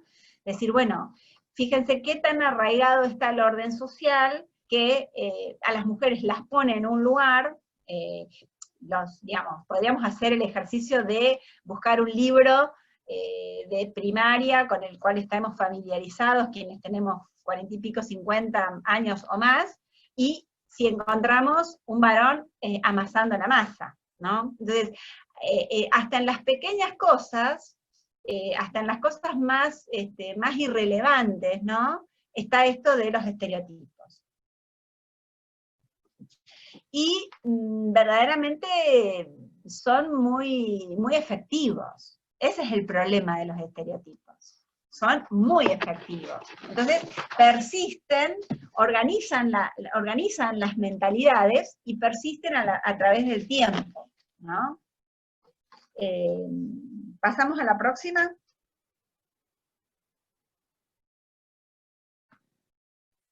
Otra característica de la discriminación es que crecientemente se ha ido complejizando con otras categorías que confluyen a la relación de desigualdad. Entonces, ya tenemos que empezar a pensar estrategias de abordajes de discriminaciones interseccionales. Esto de la interseccionalidad es algo relativamente nuevo como categoría, pero nos da, o nos ilumina, nos da pistas para pensar que la discriminación es bastante más compleja que la de una sola categoría. Si yo tengo género, tengo que poder pensar a qué clase social pertenece esa mujer, ese varón. Si yo tengo género, tengo que pensar también en qué origen nacional o qué raza, etnia tiene esa persona. Podríamos hacer incluso esta confluencia de estos conjuntos que se superponen y que dan un punto en el medio, que es la discriminación interseccional, la podríamos complejizar aún más con otras categorías. Por ejemplo, la identidad sexual. Imagínense una persona, qué sé yo, negra del colectivo LGTB. Imagínense una persona del colectivo LGTB pobre. Imagínense que además sea pobre, sea inmigrante y sea analfabeta una persona. Esto ha pasado. Es decir, se ha condenado en sede penal a personas que eran inmigrantes, eran analfabetas, no sabían leer y escribir, no comprendían el idioma que se les estaba hablando en el juicio, y sin embargo las condenaron. Entonces, esto de la discriminación interseccional es importante. Es decir, hay varias categorías, como el género, la clase, la raza, que se superponen, que producen una discriminación distinta. Y ahí, otra vez, volvemos a los estereotipos, volvemos a una posible estrategia que tenga que ver con las medidas de acción positiva. Pasamos a un poquito que yo quería hablar del lenguaje.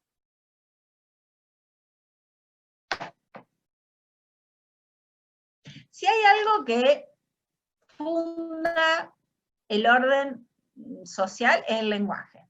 Digamos, aquello que no se puede nombrar, no existe. Por eso los feminismos han hecho un trabajo enorme que tiene que ver con impactar en el lenguaje, que tiene que ver con meterse con el lenguaje. Los feminismos permanentemente estamos buscando palabras para designar las cosas, palabras nuevas para designar nuevos problemas, palabras nuevas para designar nuevas relaciones sociales.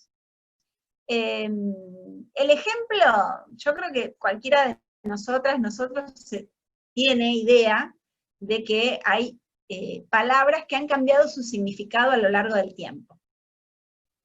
Y hay palabras nuevas que han surgido a partir de el movimiento feminista, ¿no? Por ejemplo, nosotros hace, no sé, 10, 15, 20 años atrás, hablábamos de que cuando una mujer moría violentamente en manos de la pareja, eso se denominaba crimen pasional. Estoy poniendo un ejemplo súper conocido, porque ya no es políticamente correcto hablar de crimen pasional. Esa situación, ese hecho social, tiene un nombre. Y en ese sentido, el lenguaje ha intervenido para cambiar el significado de ese hecho social, que es la muerte violenta de las mujeres. La muerte violenta de las mujeres era nombrada, era designada como crimen pasional, cuando empezamos a discutir esto, cuando empezamos a darnos cuenta que eso no es un crimen pasional, sino que es un crimen que tiene que ver con los derechos humanos de las mujeres, que tiene que ver con el patriarcado, que tiene que ver con la violación sistemática de derechos de las mujeres, que tiene que ver con el poder de los varones sobre las mujeres, era necesario, era urgente tener otra palabra. Y esa palabra en algunos países es femicidio, en otros países es feminicidio.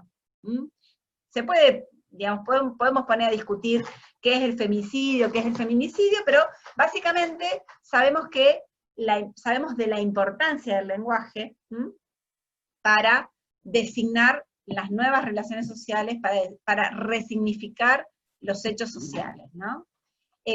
¿Podemos pasar a la otra?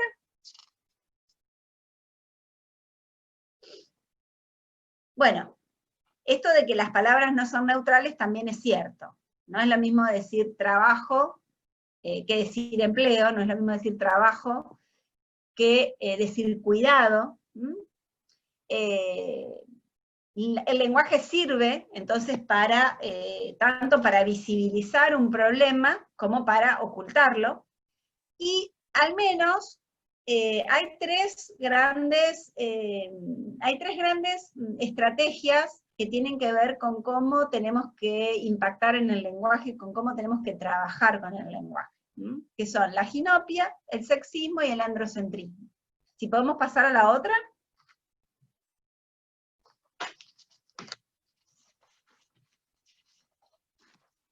La ginopia es la falta de consideración de las mujeres, es decir, nos borraron de la historia. ¿Nos borraron de la historia o porque no había mujeres haciendo cosas a través de los siglos, o nos borraron porque nosotros no llegamos a constituir un núcleo duro? Hay cantidad de investigaciones que empiezan a señalar que al lado de Platón y Aristóteles había otras filósofas. Al lado de Adam Smith, que era un economista liberal, había mujeres que hacían economía. La ginopia entonces es la falta de consideración de las mujeres. Digamos, constituye en sí mismo una violencia simbólica. La violencia simbólica está definida como esa desvalorización constante y sistemática de las mujeres, y la definición la podemos encontrar en la ley 26.485. El sexismo es una actitud que se caracteriza por el menosprecio y por la desvalorización de lo que hacemos las mujeres. También tenemos cantidad de palabras y cantidad de situaciones en las que se desvaloriza a las mujeres. Hay una profesora que siempre pone el ejemplo de que a las nenas se les dice, cuando nace una nena, se les dice, nació una chancleta. Y si la verdad que nos ponemos a pensar en para qué sirve una chancleta, o para qué es una chancleta, y dónde está la chancleta, nos damos cuenta que hay una operación sexista en el lenguaje, porque la chancleta la pisamos, la ponemos en el piso, la revoleamos, Son todas cosas de sentido común, muy arraigadas, están en la socialización que hemos recibido. Tenemos que hacer un proceso de cuestionamiento que cuesta mucho, que nos conmociona, nos hace tambalear, pero bueno, hay que darse esos espacios. Y el androcentrismo, que es otra operación, que es tener un punto de vista parcial del mundo. Cuando pensamos en que algo es universal, los varones han podido establecer que lo universal es su 50%. Ahí hay una operación de androcentrismo, ¿no? Es decir, todo lo que es valioso lo han realizado los varones, o al revés, solamente lo que es valioso lo hacen los varones. Ahí también hay una operación de de androcentrismo, es decir que, bueno, los varones son el patrón de medida, ¿no? Hay una sobregeneralización del valor de los varones en las sociedades comúnmente en las que estamos nosotros viviendo socializados. ¿Pasamos a la próxima?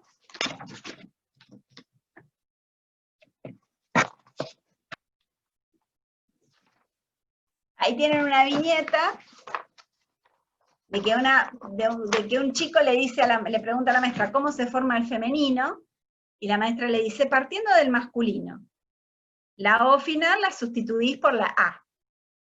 Entonces una nena le dice, bueno, ¿cómo se forma el masculino?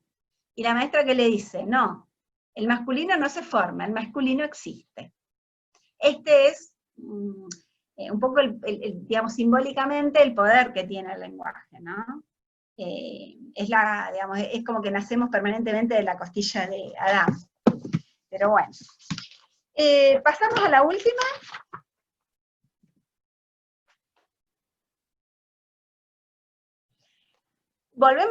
Pasamos a la última filmina, pero volvemos al principio, ¿no? Porque en realidad, si la idea es hacer algún ejercicio de reflexión y de pensar a futuro estrategias institucionales, bueno, a mí me parece que tendríamos que estar pensando en institucionalizar y fortalecer las políticas de género, ¿no? Digamos, poder jerarquizar esos espacios institucionales que ustedes ya tienen, para que, bueno, digamos, atiendan y puedan digamos, abarcar nuevas necesidades que tienen las mujeres como mujeres compañeras trabajadoras, ¿no es cierto? Otra de las cosas que también es importante poder hacer para establecer cualquier política pública es hacer un mini diagnóstico, ¿no? En principio, supongo que tendrán algunos datos de cuántas mujeres, cuántos varones tienen, qué edades tienen las mujeres, los varones, compañeras y compañeros que trabajan en el sector público, qué trayectorias laborales tienen las mujeres, qué trayectorias laborales tienen los varones, para qué usan, de qué tipo de derechos, de qué derechos se sirven las mujeres, qué derechos exigen las mujeres. Bueno, ahí tenemos un montón de cosas para hacer en una institución como la de ustedes. Estoy leyendo unas recomendaciones de una feminista de Costa Rica, Alda Facio, que tiene algunos tips para instituciones complejas, como puede ser los gremios, como puede ser la empresa, como puede ser el Poder Judicial. Institucionalizar la perspectiva de género, es decir, hacerse esa pregunta por el impacto diferencial de la perspectiva de género. Tener instancias locales, regionales, nacionales de capacitación, que está, ahora que lo exige la ley Micaela mucho mejor. Poder hacer a partir de ese pequeño diagnóstico, poder hacer un plan de mejoramiento, que por ahí va a tener que ser de cara a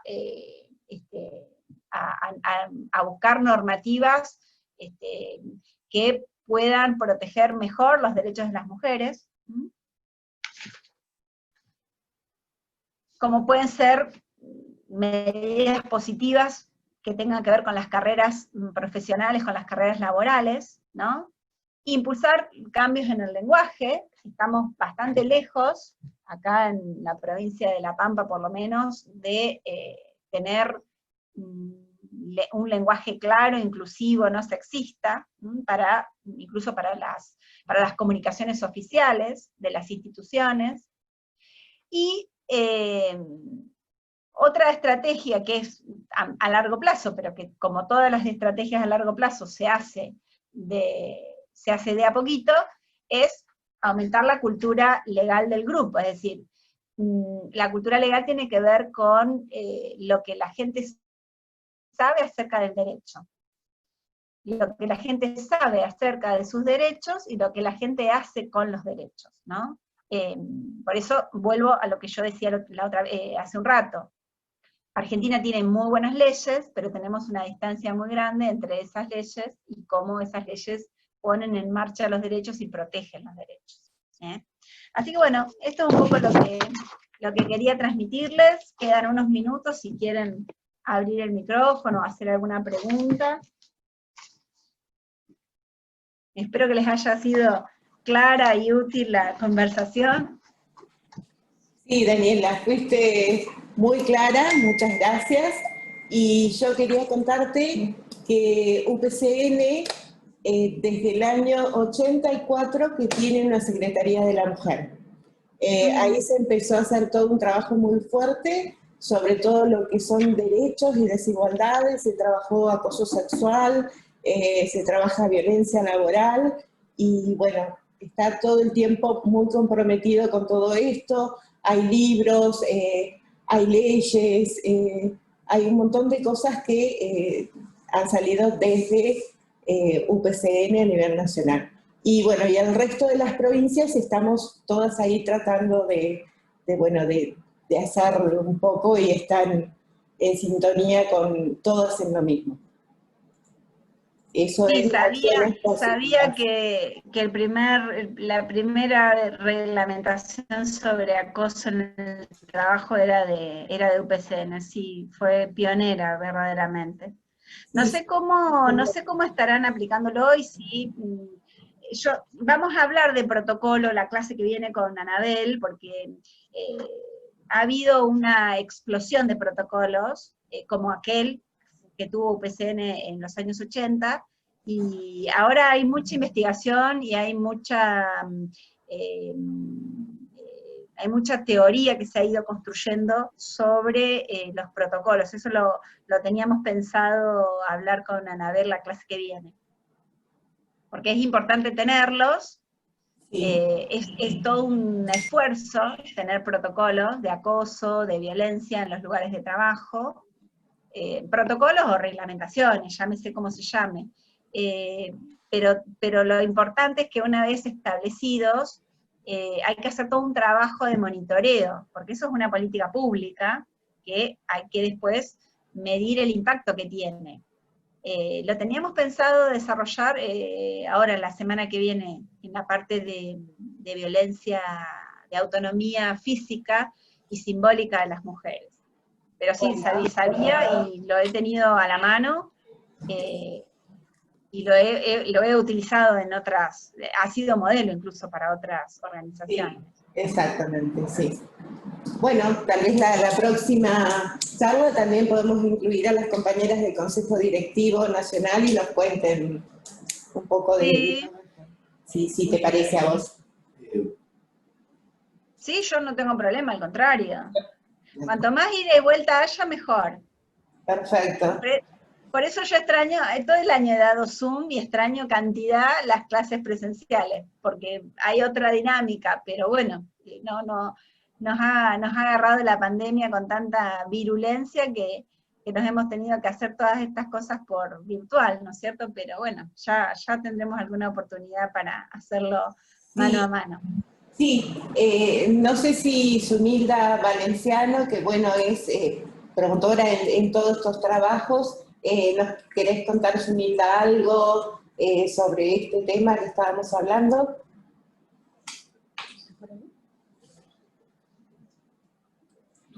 Me estaba escribiendo todo el tiempo. Sí, ahí está. Ella fue... Sí, iba a decir que como están en la sala delegados, comisión directiva, de otras seccionales, y del consejo directivo, Zunilda Valenciano, como dirigente de tanta lucha, hace más de 20 años participó en aquel encuentro en Beijing, donde desde el punto de vista de la lucha mundial, ya nuestra organización, y lo digo esto, Daniela, seguramente vos lo tenés y lo tienen muchas de las compañeras y compañeros, pero estamos en una sala donde la mayoría milita dentro de UPCN, y entonces, ya que estamos mirando hacia adelante y hacia atrás, saber que nuestra organización no solo es lo que hemos visto, sino cuántas cosas que por ahí hay que recordarlo por los años de lucha. Sí, no, seguro, seguro. Digamos, hay todo un trabajo que se ha dado el movimiento, los movimientos sociales en general, porque con las idas y venidas propias de la historia, los movimientos sociales van consolidando pequeños logros a través del tiempo. Entonces, capaz que en 20, 30 años se logran cosas que recién se están viendo ahora. Por eso, a mí siempre me gusta plantear de que los movimientos sociales nunca parten de cero, siempre tienen todo un bagaje de memoria histórica atrás, el feminismo lo tiene, y por eso tenemos que abrevar en quienes nos han precedido. Quienes nos han precedido, digamos, como mostrarle a la gente que recién se acerca, o a la gente más joven, que no siempre estuvieron los derechos de las mujeres, no siempre estuvieron los derechos de los trabajadores. Son cosas que se logran con mucho esfuerzo, con mucha militancia, transcurre mucho tiempo para consolidar los derechos, y también es cierto que, por eso yo cerré con esto de la cultura legal, también es cierto que muchas veces todo lo que costó en términos de tiempo, en términos de esfuerzo, en términos de pensar en lo colectivo, conseguir un derecho, te lo sacan de un plumazo, o sea, los derechos son históricos, los derechos tienen una vida, por eso hay que defenderlos todos los días, no es que una vez que conseguiste el derecho ya puedes dormir tranquilo. Por lo menos esa es mi convicción respecto de lo que son los derechos. Los derechos cuesta mucho conseguirlos, cuesta mucho el cupo, cuesta mucho el salario familiar, cuesta mucho la estabilidad laboral, cuesta mucho implementar el derecho a la capacitación, y de pronto, si nos dormimos, esos derechos desaparecen. Los derechos son dinámicos. Lo que tenemos que hacer es fortalecerlos justamente, ¿no? Y por eso un poco la historia de la ley Micaela. La ley Micaela tiene precedentes en otras normas, incluso normas supranacionales, como puede ser la Convención de Belén do Pará. Pero bueno, había que llegar a una instancia donde socialmente es ya indispensable contar con algunas mínimas herramientas que tengan que ver con la perspectiva de género.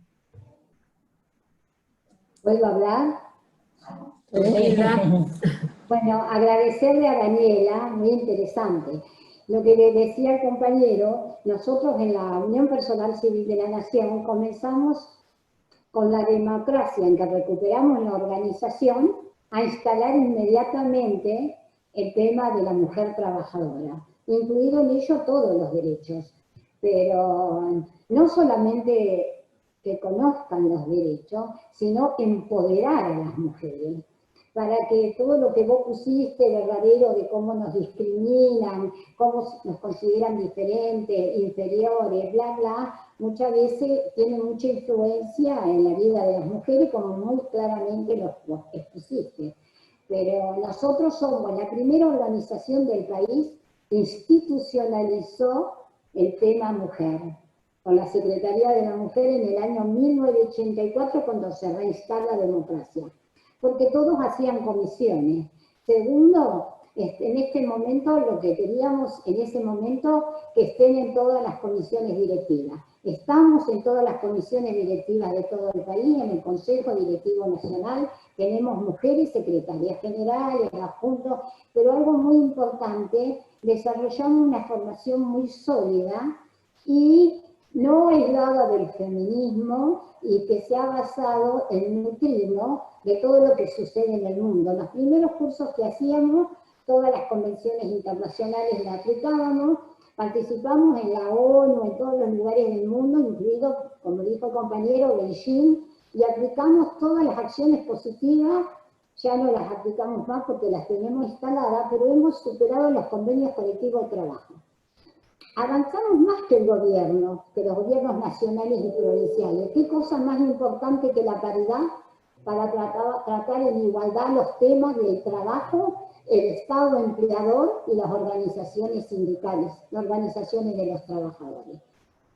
Son muy escasas, pero tenemos el convenio colectivo nacional del empleo público que están instalados en el convenio colectivo todo, incluido ahí discutimos las modificaciones, pero muy pocas provincias acceden a que esté el convenio colectivo de trabajo.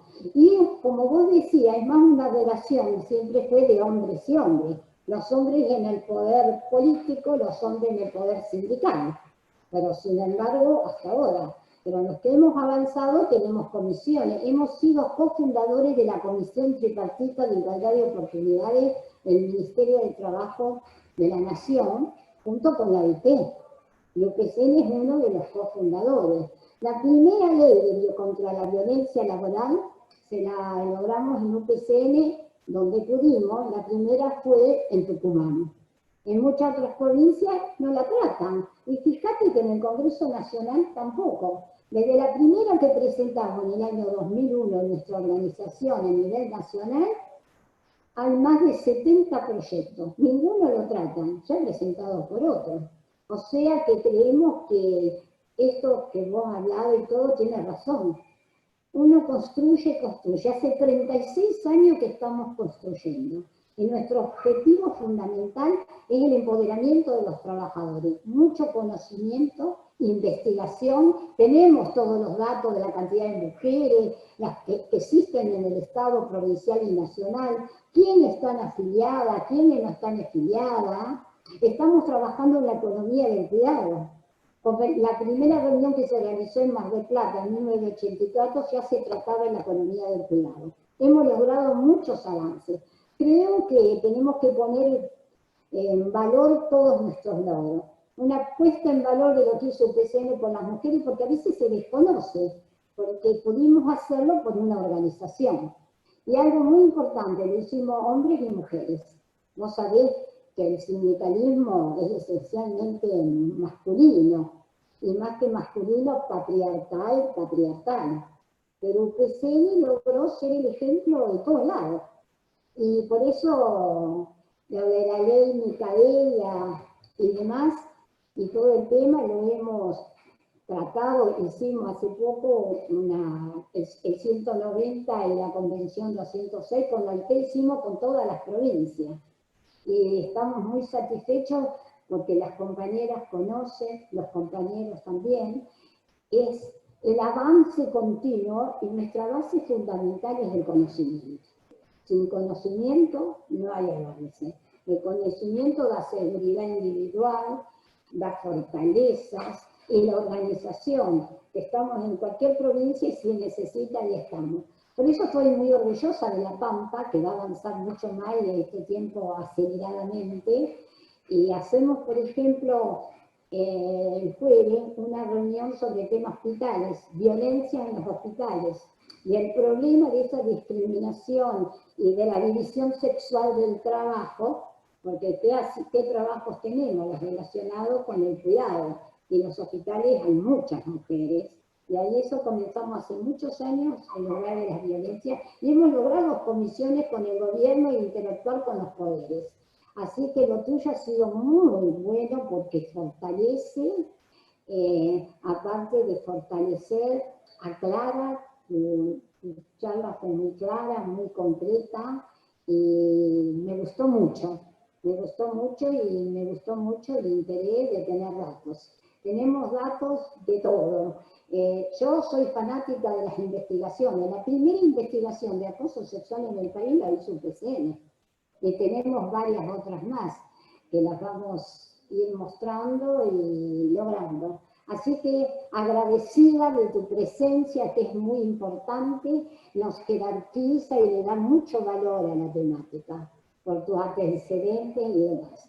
Te agradezco muchísimo y me gustaría hacer otras cosas, así que nos vamos a conectar con las compañeras de La Pampa y con vos. La verdad que muy agradecida, un abrazo fuerte de mi parte. Y muchas gracias, al compañero secretario general, aunque a muchos no les gusta, pero los sindicalistas respetamos los liderazgos.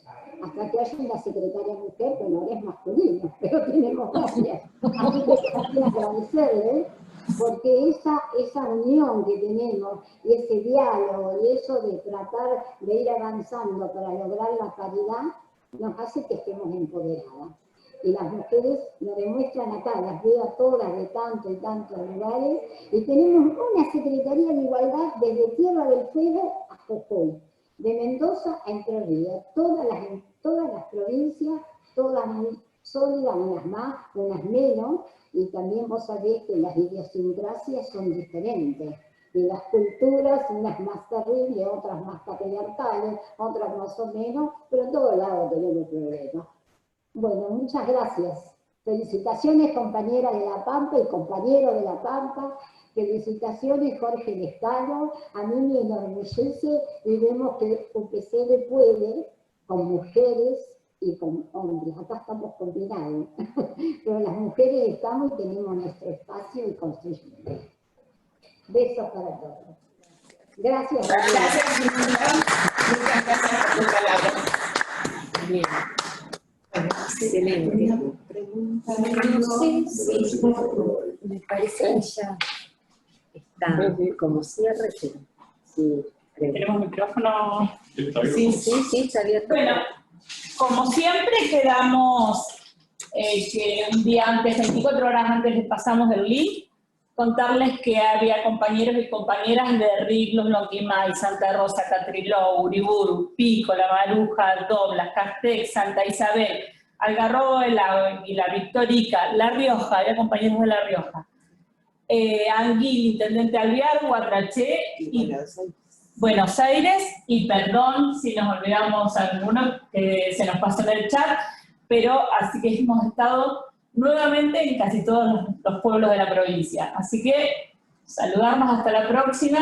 Y gracias Daniela, gracias Onilda, gracias a todos, compañeras, compañeros, por este encuentro, y la semana que viene nos encontramos, volvemos de vuelta.